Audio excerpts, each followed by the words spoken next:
ಇನ್ನು ಮೈಸೂರಿನಲ್ಲಿ ದಾಸವಾಳ ಹೂವನ್ನ ನುಂಗಿ ಮಗುವೊಂದು ಜೀವ ಕಳ್ಕೊಂಡಿದೆ. ಹುಣಸೂರಿನ ದೊಡ್ಡ ಹೆಜ್ಜೂರು ಗ್ರಾಮದಲ್ಲಿ ನಡೆದಿರುವಂತಹ ಘಟನೆ ಇದು. ಸುದರ್ಶನ್ ನವ್ಯ ದಂಪತಿಯ ಪುತ್ರ ಚಿನ್ಮಯ್ ಸಾವನ್ನಪ್ಪಿದಂತಹ ಕಂದಮ್ಮ. ಮನೆಯ ಹೊಸಲಿಗೆ ಪೂಜೆ ಮಾಡಿ ಹೂನ ಇರಿಸಲಾಗಿತ್ತು. ಆ ಹೂವಿನ ಹಸಿರು ದಿಂಡಿನ ಭಾಗವನ್ನ ಮಗು ಏಕಾಏಕಿ ನುಂಗಿದೆ. ಅದು ಹೋಗಿ ಶ್ವಾಸಕೋಶದಲ್ಲಿ ಸಿಕ್ಕಾಕೊಂಡು ಮಗುವಿಗೆ ಉಸಿರಾಟದ ಸಮಸ್ಯೆ ಕಾಣಿಸಿಕೊಂಡಿತ್ತು. ಕೂಡಲೇ ಮಗುವನ್ನ ಪೋಷಕರು ಆಸ್ಪತ್ರೆಗೆ ದಾಖಲಿಸಿದ್ದಾರೆ.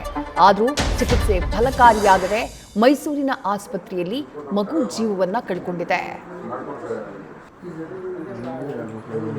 ಡೀಟೇಲ್ಸ್ ನಮ್ಮ ಪ್ರತಿನಿಧಿ ರವಿ ಪಾಂಡವಪುರ ನೀಡ್ತಾ ಹೋಗ್ತಾರೆ. ರವಿ, ಹೊಸಲಿಗೆ ಪೂಜೆ ಮಾಡೋದು, ಹೂಗಳನ್ನ ಇಡೋದು, ಅದು ಎಷ್ಟೋ ವರ್ಷಗಳಿಂದ ಅನಾದಿ ಕಾಲದಿಂದ ಬಂದಂತಹ ಸಂಪ್ರದಾಯ.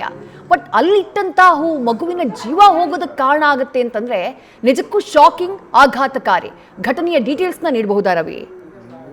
ವಿಜಯಶ್ರೀ, ಪ್ರಮುಖವಾಗಿ ದಾಸವಾಳದ ಹೂವನ್ನು ನುಂಗಿ ಮಗು ಸಾವನ್ನಪ್ಪಿರುವ ಘಟನೆ ಮೈಸೂರು ಜಿಲ್ಲೆ ಹುಣಸೂರು ತಾಲೂಕು ದೊಡ್ಡ ಹೆಜ್ಜೂರು ಗ್ರಾಮದಲ್ಲಿ ನಡೆದಿದೆ.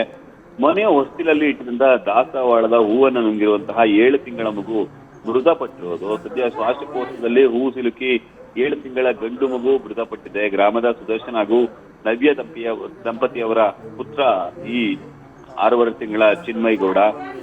ಮನೆಯ ಹೊಸ್ತಿಲಿನಲ್ಲಿ ಪೂಜೆ ಮಾಡಿ ದಾಸವಾಳದ ಹೂವನ್ನ ಇಡಲಾಯಿತು. ಈ ವೇಳೆ ಮಗು ಚಿನ್ಮಯ್ ತನ್ನ ಅಣ್ಣನ ಜೊತೆ ಆಟ ಆಡ್ತಿತ್ತು. ಪೂಜೆಗಾಗಿ ಇಟ್ಟಿದ್ದ ದಾಸವಾಳ ಹೂವಿನ ಹಸಿರು ದಿಂಡಿನ ಭಾಗ ಅಂದ್ರೆ ಹಿಂಭಾಗದಲ್ಲಿ, ಹೂವಿನ ಹಿಂಭಾಗದಲ್ಲಿ ಒಂದು ತೊಟ್ಟಿರುತ್ತೆ.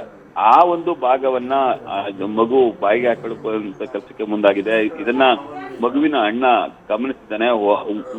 ಹೂ ಹೊರ ತೆಗೆಯುವಂತಹ ಪ್ರಯತ್ನ ನಡೆಸಿದರೂ ಕೂಡ ಅಷ್ಟರಲ್ಲಿ ಮಗು ಆ ದಿಂಡನ್ನ ಒಳಗೆ ನುಂಗಿಯುವಂತ ಕೆಲಸಕ್ಕೆ ಮುಂದಾಗಿದೆ. ಸದ್ಯ ಆ ಮಗುವನ್ನ ಆಸ್ಪತ್ರೆಗೆ ತೆಗೆದುಕೊಂಡು ಹೋಗಿ ಚಿಕಿತ್ಸೆಯನ್ನ ಕೊಡಿಸಿ ಆ ಒಂದು ಹೂವಿನ ದಿಂಡನ್ನ ಆಸ್ಪತ್ರೆಯ ವೈದ್ಯರ ಸಮ್ಮುಖದಲ್ಲಿ ತೆಗೆಯುವಂತ ಕೆಲಸಕ್ಕೆ ಮುಂದಾದ್ರೂ ಕೂಡ ಅದು ಸಾಧ್ಯ ಆಗಿಲ್ಲ.